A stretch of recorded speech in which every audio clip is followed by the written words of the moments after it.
What's up guys, welcome back for another YgoPro Duel video. Next match, Cross-Banlist Cup. Last match, in Group C we have Bujins versus True King Dinosaur Zing from 2017 and Bujins from 2014. Bujins back, this is or should be a world's top 4 place deck list, you know, featuring triple Kaiser Colosseum, triple Vanity's Emptiness, 2 very important cards here in this particular matchup, and of course in the Cross-Banlist Cup series. The second list, we have True King Dinosaur Zing, one of those decks pre-Master Rule 4 that made it into the Cross-Banlist Cup from this year.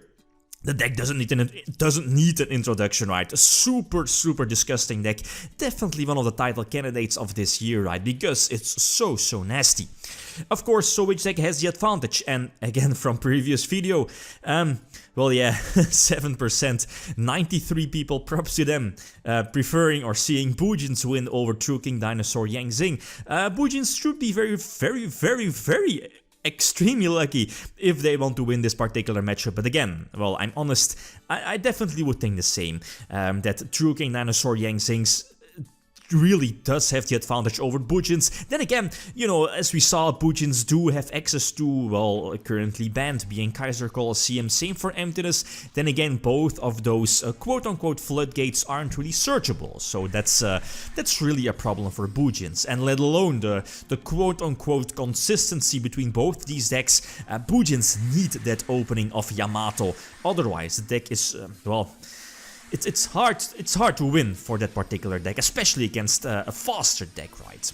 I kept the Solemn Warning because he still had this normal summon here after the Earth True King summon. I was like, well, I think I need a top deck. Any level 4 would do, then that would have let me go to eventually Susano. I'll go for Susano, making the rank 4 exceed play because of the Arasura, I believe the name is, special summon, guaranteed by banishing the Bujin hair from my graveyard. So again, I was banking on the level 4 summon and keeping the warning that way, since Susano can just attack over all of my opponent's monsters, right? It's very similar to Ultimate Conductor Tyranno, attacking all monsters, well, you know, 1 for 1, and then with something like honest of course, but that's a small downside, is that Bujin Crane only gives that attack boost for 1 attack. But yeah, anyway, with Kaiser Colosseum that's definitely more than enough, but not if the opponent rips the Cyclone, right? So again, going first as Bujins, protect the castle strategy, well, strap on your helmet really tight.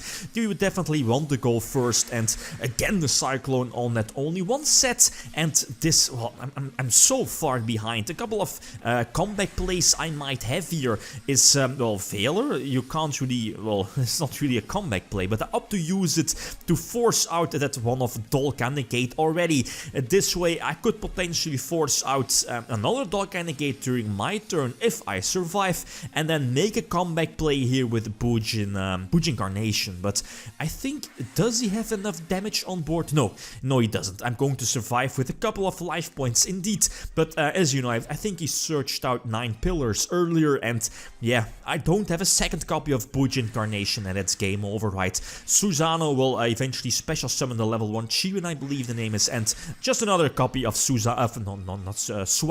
I believe the name is. It's the level 4 Zing, right? Doesn't really matter too much. Yeah, Search Crane doesn't matter. Again, Bujin Hair gives the protection either by card effects or by battle, but it all again only works for one interruption or 1 moment, right?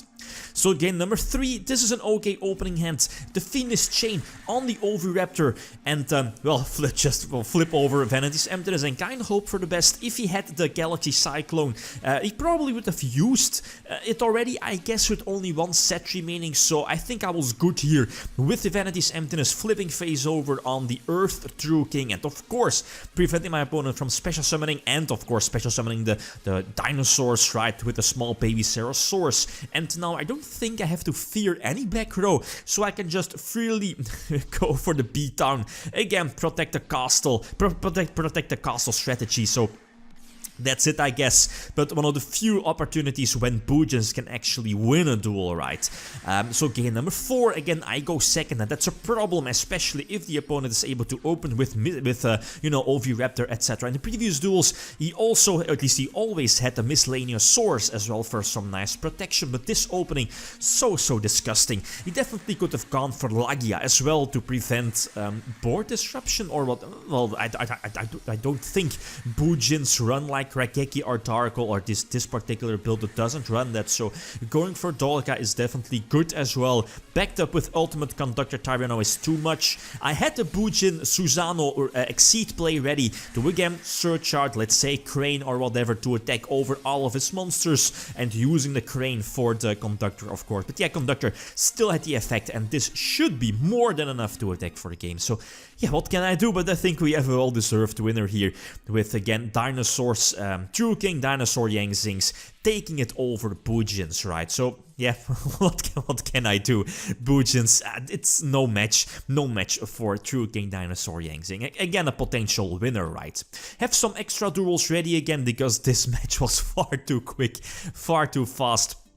But as you see here, so the two decks going to the top 16 again are True King Dinosaur Yang Zings on the bottom, and of course starting from the bottom here being the third deck ABCs with 8 points, and True King Dinosaur Yang Zings with 9 points. Anyway, so some extra duels again to prevent spoilers. This match again was just too quick. Bujins opening again.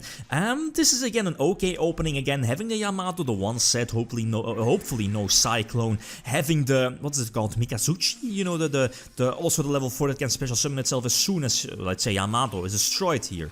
Again, keeping the flow of your Bujin monsters on your side of the field. Having Crane for some extra protection, but it feels a little bit iffy against, again, like a deck from 2017, vomit your entire hand to the field, and something like Trishula is such a huge deal for this deck. Banishing the one of Bujin monster from your graveyard, and of course Trishula doesn't target, so I can't banish Turtle here from my graveyard. Getting rid of Yamato, getting rid of something from my hand, and I think he should just be able to attack for game, right? The Earth True King, the Fire True King, Librarian, and the level 4 Yang Zing is definitely more than enough to attack for the game. So again, another duel, just an extra duel again. Bujins opening again. This is again a solid opening, setting up the hair, normal summon Yamato, Kaiser Colosseum. You can't have it better than this, I guess, unless of course it's Vanity's Emptiness. So okay, the OV-Raptor is fine. Well, of course it's going to attack, but Bujin hair will just protect the Yamato settlement. The potential warning can be activated on the searched Ultimate Conductor Tyranno. So now I'm definitely going to follow it up with Mikazuchi Summon, and of course attack for some extra damage. Made the Susano to set up, well, it was a bit iffy, either go for Bujin hair for the protection, but I opt to get rid of the field spell, prevent my opponent from getting those extra searches, but yeah, especially because of the Kaiser Colosseum, and again making sure that my opponent can only have one monster on the side of the field as well. And of course Bujin Crane definitely helps with that one potential threat here from my opponent. And now again I should be able to attack for game. Not really sure which set it can be, but again probably Bluff, I guess, and in this case wasn't that helpful. Last extra duel, of course, True King Dinosaur Yang Zing starting off. Opening with Failure definitely helps out, especially because Dinosaurs didn't use the miscellaneous source here during this turn. But again, so many follow-up plays, and this is actually the first time you're seeing it here in this matchup. The True King of all calamities, it also blocks this deck.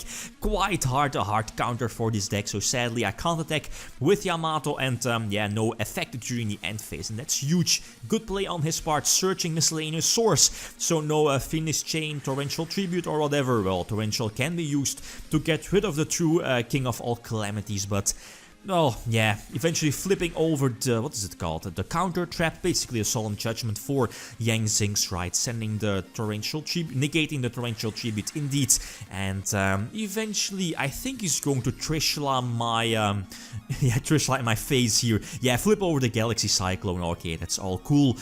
My last set is going to get banished to Phoenix Chain. Of course, there is Trishula potentially getting rid of the Bujin carnation, but in this case, yeah, whatever, doesn't really matter too much, just basically extra filler. So again, next matchup, as I mentioned before, we have the 2 decks here in Group D. First of all, we have Totally Heroes, featuring of course Shadow Mist, and let's not forget the Northern India Extra deck and Bahamut Shark versus Volcanics. Also one of those Underdark decks, so definitely don't underestimate Volcanics. So again, which deck is going to win this particular matchup? Feel free to leave it down below in the comment section or the top right corner, the eye symbol, which deck is going to take this one. Okay, guys, that's it. Thanks for watching and feel free to leave a comment or a like if you enjoyed the video. Lithium signing out. Peace.